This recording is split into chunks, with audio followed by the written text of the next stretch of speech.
Hello class.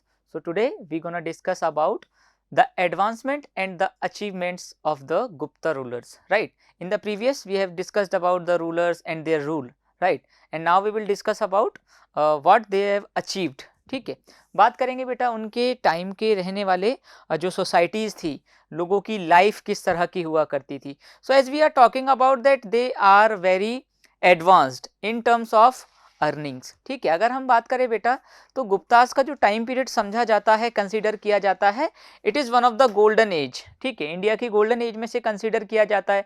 तो अगर हम बात करें बेटा so basically this society during the Gupta rule is also very ideal. अब आइडियल क्या होती है, मतलब एक ऐसी आदर्श सोसाइटी जहां पर आपको हर तरह के मॉरल वैल्यूज देखने को मिलेंगे. It means they are very honest, they are very hard working, right?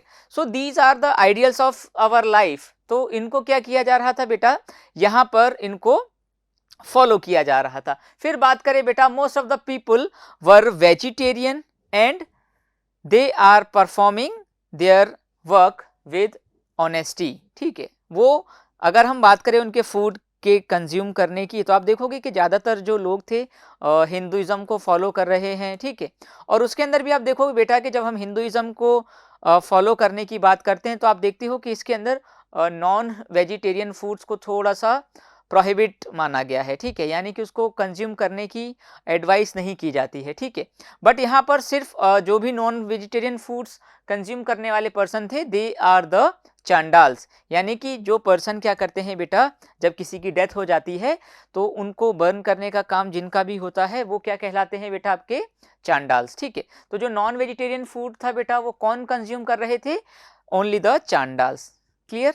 So now we are talking about the life and the money. ठीक है, अब अगर हम बात करें बेटा so people were rich because they have trade connection with all over the world. अगर हम बात करें तो यहाँ पर हमें एक चीज़ समझ में आएगी बेटा कि जो गुप्तास का रूल था वो एक बहुत बड़े एक्सटेंट में फैल चुका है इंडिया के अंदर. ठीक है, और उस टाइम के साथ साथ आप देखोगे बेटा कि इंडिया के जो ट्रेड कनेक्शंस थे आज के मॉडर्न डे ईरान, इराक, ठीक है, फिर बात करें बेटा जैसे कुछ other countries like we can say Cambodia, Vietnam, Laos, इस तरह की कंट्रीज में क्या हो रहा था बेटा, इंडियन जो ट्रेडर्स थे वो वहां जा रहे थे और क्या कर रहे थे, अपने साथ लोगों को ट्रेड करने की बात किया करते थे. ठीक है, फिर हम देखेंगे बच्चा किस तरीके से अचीवमेंट हो रहा है. So whenever people are doing the trade they are basically getting money.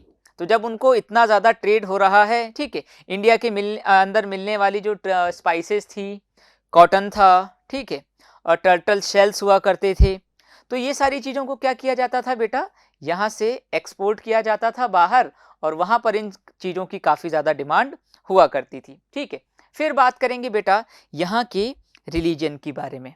ठीक है, सो बेसिकली अगर इस टाइम पीरियड की बात करें बेटा तो ऐसा माना जाता है कि ज़्यादातर जो लोग थे वो किसके फॉलोअर्स थे, हिंदुज़म के फॉलोअर थे. Even the rulers like Chandragupta, Samudragupta, they are the followers of the lord Vishnu. ठीक है, जैसा मैंने आपको प्रीवियस क्लास में भी बताया था कि जो हमारे रूलर्स थे वो किसको फॉलो कर रहे थे, हिंदुइज्म को फॉलो कर रहे थे. But it doesn't mean that they will not promote, they will not help the other religions. ठीक है, तो ऐसा नहीं है बिल्कुल भी कि वो अदर रिलीजन्स को फॉलो ना कर रहे हों और उनको प्रमोट ना करते हों, उनको सपोर्ट ना करते हों. ठीक है, तो जब हम टॉलरेंट लीडर्स की बात करते हैं, रूलर्स की बात करते हैं, तो हमारे सामने कुछ ऐसे रूलर्स निकल कर आएंगे बेटा जो क्या कर रहे होंगे, हर रिलीजन को, हर तरह की कास्ट को सपोर्ट किया करते होंगे. ठीक है, फिर अगर बात करें बेटा other religion were also popular like Buddhism.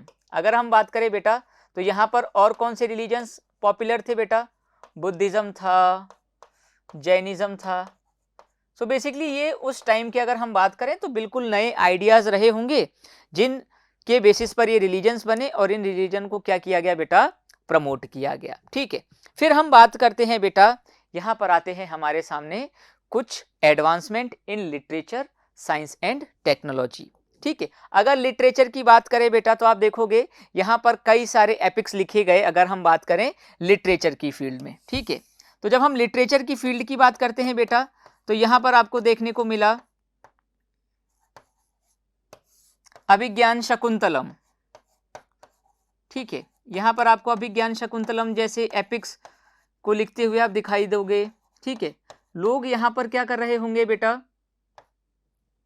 जो संस्कृत लैंग्वेज है इसका दोबारा से जो एक डोमिनेंस हम मान सकते हैं वो वापस आता है। ठीक है, और यहाँ पर आप देखोगे बेटा कि जो प्राकृत और पाली लैंग्वेजेस थी वो भी क्या हो रही होंगी, काफ़ी ज़्यादा पॉपुलराइज होती जा रही होंगी। ठीक है, यानी कि जो पर्सन आपके देखोगे जो हिंदुइज्म से रिलेट करने वाले टेक्स्ट से, they were basically written in Sanskrit again, and और the Buddhist text were basically mainly written in the Pali language. ठीक है, तो आप देख सकते हो बेटा यहाँ पर ये आ गया आपका।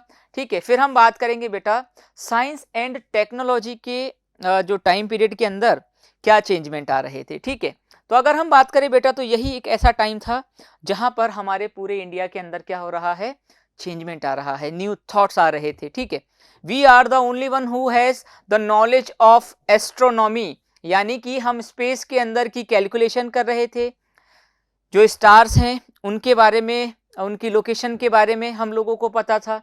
तो बेसिकली ये जो एडवांसमेंट थे इस पूरे टाइम पीरियड के अंदर क्या देखा, इंडिया ने एक्सपीरियंस किए हैं, और इसी वजह से आप देखोगे बेटा कि इंडिया को एज अ वर्ल्ड लीडर, एक विश्व गुरु के रूप में भी जाना जाता है। ठीक है, तो अगर हम बात करें बेटा साइंस एंड टेक्नोलॉजी की एरियाज में, तो आप देखोगे साइंस के अंदर हमने क्या अचीवमेंट किया बेटा, we have the knowledge of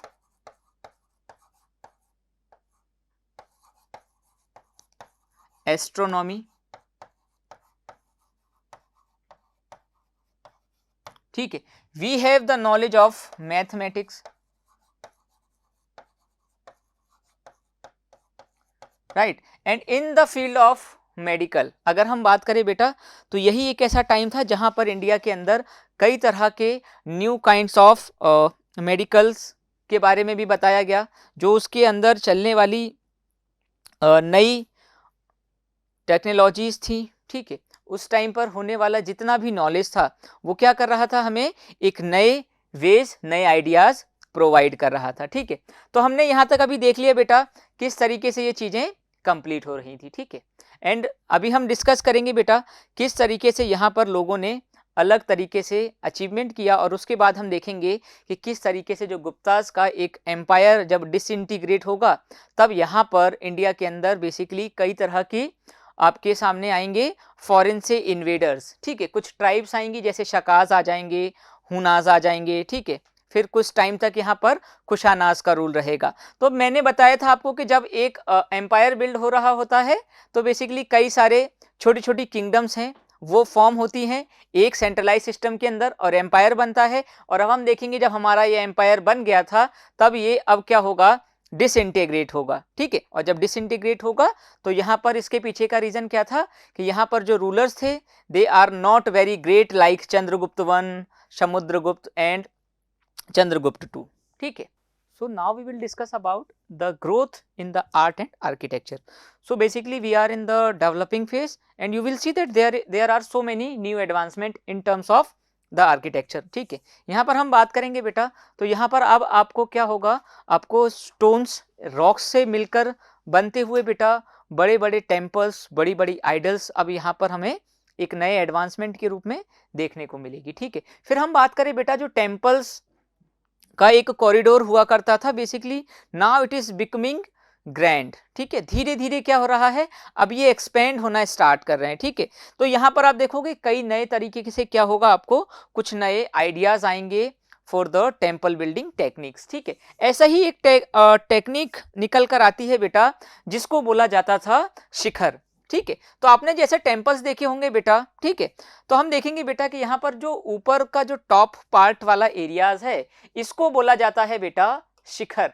तो बेसिकली शिखर का मतलब ही यही होता है कि किसी भी चीज का जो टॉप पार्ट है, जो अपर पार्ट है, उसको शिखर बोला जाता है। ठीक है, फिर यहाँ पर आप देखोगे कि अभी यहाँ पर ही हमने एक चीज लिख ली थी बेटा, गर्भगृह। ठीक है, तो बेसिकली यहाँ तक हम बात करें तो इनिशियल फेज में है ये सारी चीजें, और आप देखोगे जब हम आगे की डायनेस्टीज को पढ़ेंगे तब वहां जाकर ये जो चीजें थी बेटा, ये जो कॉन्सेप्ट थे और ज्यादा क्लियर हो जाएंगे। ठीक है, बेसिकली गर्भगृह एक ऐसी जगह होती है बेटा हमारे टेम्पल के अंदर जहां पर आपकी जो आइडल्स होते हैं, जो मूर्तियां होती हैं किसी भी देवी देवताओं की, गॉड एंड गॉडेसेस की, वो वहाँ पर रखी जाती हैं, ठीक है। एंड ओनली द प्रीस्ट और the king and his family are allowed to go inside the garbhagriha, ठीक है। तो ये एडवांसमेंट आ रहे थे। फिर बात करें बेटा the cave paintings of Ajanta, ठीक है। अजंता के आसपास वाले एरिया के अंदर बेटा आपको मैंने बता रखा है कि कुछ जो पेंटिंग्स थी, कुछ जो आइडल्स थे वो बनाए गए, ठीक है। इस तरह के अंदर आपको एक टर्म पढ़ने को मिलेगी कई जगह पर, अपनी बुक में तो नहीं दे रखा है but we will discuss about this, a term called monolithic. Mono का मतलब होता है सिंगल और लिथ का मीन्स होता है बेसिकली आपका सिंगल स्टोन। तो जो सिंगल स्टोन्स की कार्विंग के साथ आपकी कोई भी इमेज बनाई जा रही है या एक आइडल बनाया जा रहा है बेटा, उसको क्या बोला जाएगा? मोनोलिथिक बोला जाएगा, ठीक है। तो आप बात करोगे बेटा केव पेंटिंग्स की, तो यहाँ पर जो आपकी फायर जलाई जाती थी, बेसिकली उनको फायर टॉर्च बोला जाता था, मशाल बोला जाता था, ठीक है। तो उन मशालों के साथ क्या किया गया है बेटा, इन केव्स के अंदर पेंटिंग्स की गई थी and the natural colours were used. और आज भी अगर आप इन पेंटिंग्स को जाकर देखोगे बेटा, मॉडर्न लाइट के अंदर देखोगे, तो अभी भी आपको देखने को मिलेगा that the work is very good, ठीक है। कि यहाँ पर जो काम किया गया है बेटा पेंटिंग्स के अंदर, जो डिटेल्स है वो बहुत फाइन है, और उसके साथ जो कलर्स को यूज किया गया है बेटा, दे आर फैंटास्टिक, ठीक है। आप देख सकते हो कि किस तरीके से हमारा जो एक इंडिया था उस टाइम पर कितना ज्यादा एडवांस रहा होगा, कितना ज्यादा डेवलप करने वाला रहा होगा, ठीक है। फिर बात करते हैं बेटा ग्रोथ ऑफ ट्रेड। जैसा मैंने आपको बताया था कि इंडिया जो है बेटा वो कई सारी कंट्रीज के साथ आपका वेल कनेक्टेड हो गया था, ठीक है। यहाँ पर हमने कुछ ओल्ड नेम्स लिए हैं कंट्रीज के, जैसे बर्मा हो गया, सियाम हो गया, जावा हो गया, Roman Empire, Iran and Iraq. तो यहाँ पर क्या था, इंडिया का जो कनेक्शन था, जो इंडियन के ट्रेडर्स थे वो बेसिकली ट्रेड किया करते थे स्पाइसेस के अंदर, ठीक है, कॉटन के अंदर, जो ज्वेलरीज थी, आइवरी यानी कि जो हाथी के दांत से बनी हुए बेटा ज्वेलरीज थी, वो भी क्या थी, काफी ज्यादा पॉपुलर थी। तो यहाँ पर हम बात कर सकते हैं बेटा गुड्स, किन चीजों को ट्रेड किया जाता था। तो यहाँ पर वो गुड्स कौन कौन से थे बेटा, ये था आपका सिल्क, कॉटन, ठीक है। फिर बात करें बेटा स्पाइसेस, स्पाइसेस के अलावा फिर हमें आइवरी, ठीक है, टॉर्टोइस सेल। तो कुछ ऐसे बेटा हमारे गुड्स थे जिनको क्या किया करते थे हमारे ट्रेडर्स, यहां से ले जाकर बाहर की तरफ सेल किया करते थे, ठीक है। तो हमने देख लिया है बेटा किस तरीके से यहाँ पर जो एडवांसमेंट आया डिफरेंट काइंड्स ऑफ एरियाज के अंदर।